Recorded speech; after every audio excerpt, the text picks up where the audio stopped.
Bismillahirrahmanirrahim. Assalamualaikum warahmatullahi wabarakatuh. Salam sejahtera kepada kita semua. Salawat serta salam semoga tercurahkan kepada baginda Nabi Muhammad SAW. Sebelumnya yang saya hormati Ibu Ferina Melisanti selaku dosen pembimbing mata kuliah kajian prosa fiksi Indonesia dan teman-teman yang saya hormati. Pada kesempatan kali ini, kami dari kelompok 2 izin mempresentasikan hasil analisis cerpen kata kupu-kupu karya W. Sanavero. Saya Echa Najwa Zarunisa selaku moderator bersama dengan rekan-rekan saya yaitu Faiz Maya Laili, Fernanda Hidayat, dan Isnaini Darmawan akan mempresentasikan hasil analisis cerpen. Materi pertama akan dijelaskan oleh saya sendiri. Yang pertama yaitu adalah latar belakang masalah. Realitas sosial dalam masyarakat telah mengalami strukturalisasi, merupakan bentuk representasi dari suatu karya sastra. Cerpen adalah salah satu ragam karya sastra berbentuk prosa yang dikemas ringkas, memusatkan kisah fiktif pada salah satu tokoh dalam cerita. Dengan demikian, karya sastra merupakan bentuk cerminan keadaan sosial yang merepresentasikan realitas masyarakat dengan ciri khas pengarang dari hasil pengalamannya pada saat karya sastra yang diciptakan. Sedangkan perempuan sering digambarkan dengan citraan yang menunjukkan kerendahan diri seorang perempuan dalam struktur sosial maupun budaya, juga dalam karya sastra. Konsepsi bahwa perempuan adalah makhluk yang lemah menjadi pemicu lahirnya berbagai ketidakadilan dan penindasan. Kemudian perumusan masalah. Rumusan masalah dalam analisis cerpen ini yaitu, yang pertama, bagaimana unsur-unsur intrinsik yang terdapat pada cerpen kata kupu-kupu karya W. Sanavero. Yang kedua, bagaimana citra perempuan yang terkandung dalam cerpen kata kupu-kupu karya W. Sanavero. Materi selanjutnya akan dijelaskan oleh Faiz Maya Laili. Kepada Faiz Maya dipersilakan. Baik, terima kasih moderator. Selanjutnya ada pengarang dan karyanya. Welda Sanavero atau lebih dikenal dengan W. Sanavero lahir di Blora 17 Januari 1995 dan saat ini tinggal di Bihar, India. Melanjutkan pendidikan program S2 jurusan World Literature di Nalanda International University, India. Seorang penulis, ibu, dan penggerak perempuan masa kini.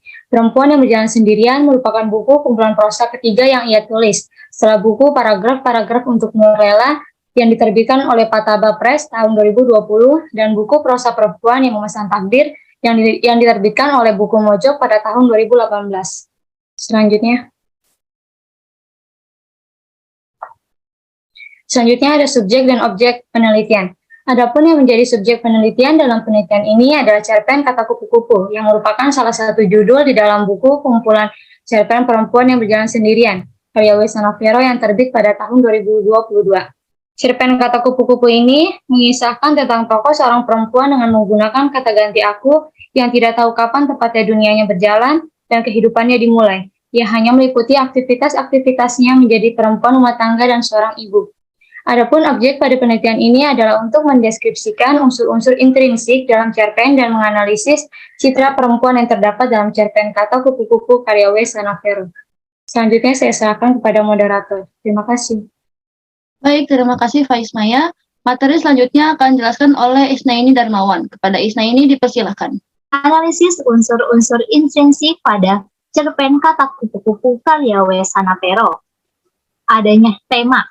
Tema yang diangkat dalam cerita pendek tersebut adalah tema sosial.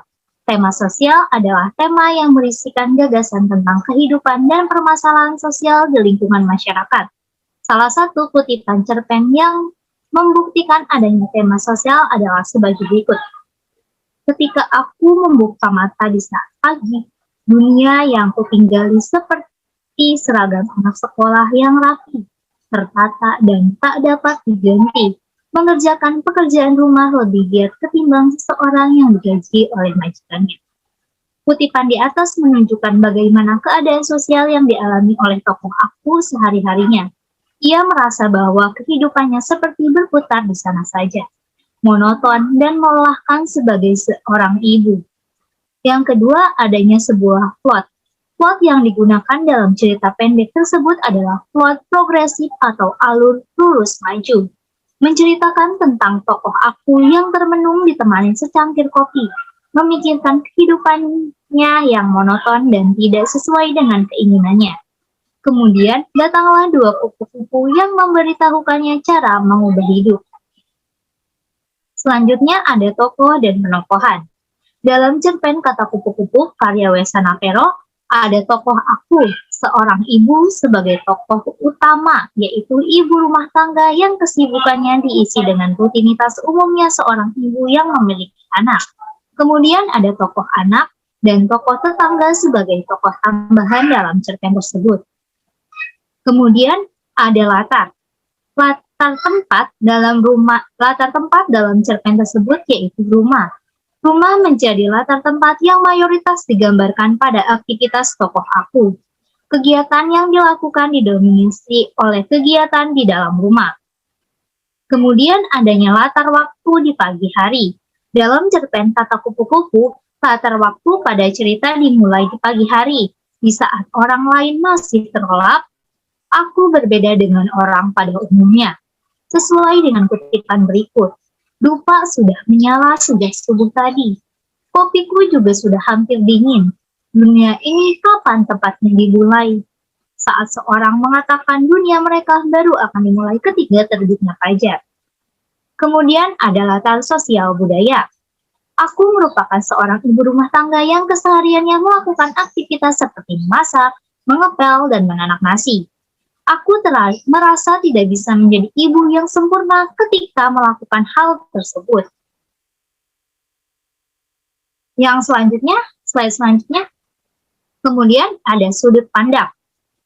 Sudut pandang pada cerpen tersebut menggunakan persona pertama aku dan sebagai tokoh utama.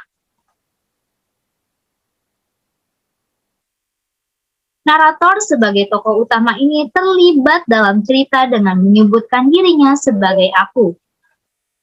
Kemudian ada bahasa. Gaya bahasa penulis dalam cerpen tidak menggunakan banyak variasi bahasa, tetapi tetap mempertimbangkan keindahan susunan diksi saat membacanya. Teks cerita lebih berfokus pada penceritaan dan kisah yang dialami tokoh, karena pengarang menyuguhkan persoalan perempuan yang dikemas secara realistis. Maka variasi bahasa yang dipilih terkesan sederhana dan mudah dipahami. Meskipun begitu, dalam cerpen tersebut ada beberapa majas, yaitu majas personifikasi, majas metafora, dan hiperbola, serta majas litotes.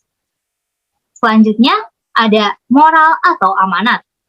Pesan moral yang terdapat dalam karya sastra cerpen Kupu-Kupu Kata Kupu-Kupu karya Wesana Pero adalah perempuan juga mempunyai pilihan dan berhak untuk mendatangkan gairah dalam menikmati hidup.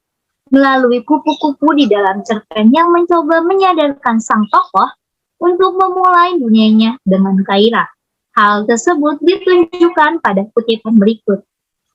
Suara dari kepakan sayap kupu-kupu terus terdengar seperti nyanyian di pagi hari. Mereka memarahiku atau menunjukkan jalan padaku. Kutipan tersebut menunjukkan bahwa bisa jadi diri sang tokoh sendirilah yang ternyata memenjarakan dan membatasi versi dirinya yang lain. Adapun yang coba ingin disampaikan oleh pengarang adalah perempuan kini telah menjadi perempuan modern yang hidup di zaman di mana perempuan dapat sejajar kedudukannya dengan laki-laki. Perempuan dapat mengokupasi ruang publik dan perempuan dapat menjalankan multi peran tanpa berporos pada peran feminim lainnya. Terima kasih, saya kembalikan kepada moderator. Baik, terima kasih Isnaini. Materi selanjutnya akan dijelaskan oleh Fernanda Hidayat. Kepada Fernanda dipersilakan.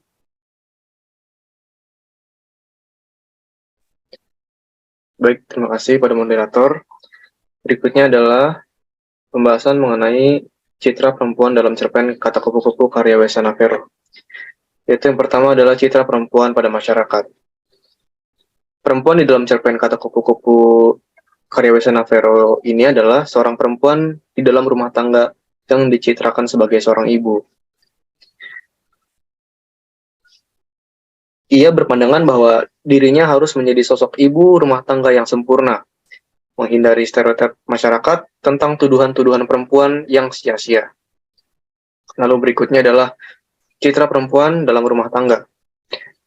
perempuan yang digambarkan dalam cerpen ini yaitu seorang ibu yang disibukkan dengan aktivitas sebagai seorang ibu rumah tangga seperti memasak, menyapu, mengepel, menak nasi, memberi makan seluruh anggota rumah dan tetangganya. Lalu berikutnya adalah sistem patriarki terhadap perempuan, yang mana dalam cerpen ini adalah tokoh aku adalah seorang ibu yang bekerja keras demi masa depan anaknya, namun sayangnya tidak adanya peran seorang ayah atau suami yang membantunya untuk mengurus semua hal tersebut. Berikutnya.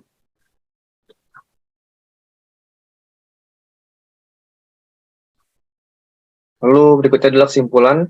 Dalam cerpen Kata Kupu-Kupu karya W. Sanavero ini memiliki tema mengenai kehidupan sosial ibu rumah tangga dengan plot progresif. Dalam cerpen ini, tokoh aku sebagai tokoh utama, lalu latar tempatnya yaitu rumah, latar waktu di pagi hari, dan latar sosial adalah menggambarkan ibu rumah tangga yang kesehariannya adalah melakukan rutinitas seperti memasak, mengepel, menak nasi. Lalu tokoh aku merasa tidak bisa menjadi ibu yang sempurna jika tidak melakukan hal tersebut. Lalu sejalan dengan stigma sosial di masyarakat kolot bahwa seorang ibu rumah tangga harus bisa dalam melakukan semua hal. Lalu penulis menggunakan sudut pandang persona pertama yaitu aku, serba tahu. Lalu gaya bahasa sederhana dengan majas personifikasi, metafora, hiperbola, dan litotes yang berfungsi memperindah variasi bahasa dan penekanan keadaan dalam cerpen tersebut. Lalu cerpen ini mengandung moral bahwa perempuan juga mempunyai pilihan dan berhak untuk mendatangkan gairah dalam menikmati hidup. Terima kasih, saya kembalikan pada moderator. Baik, terima kasih Fernanda atas penyampaian materinya. Sekian yang dapat kami sampaikan. Mohon maaf atas kekurangannya atau kesalahannya. Terima kasih. Wassalamualaikum warahmatullahi wabarakatuh.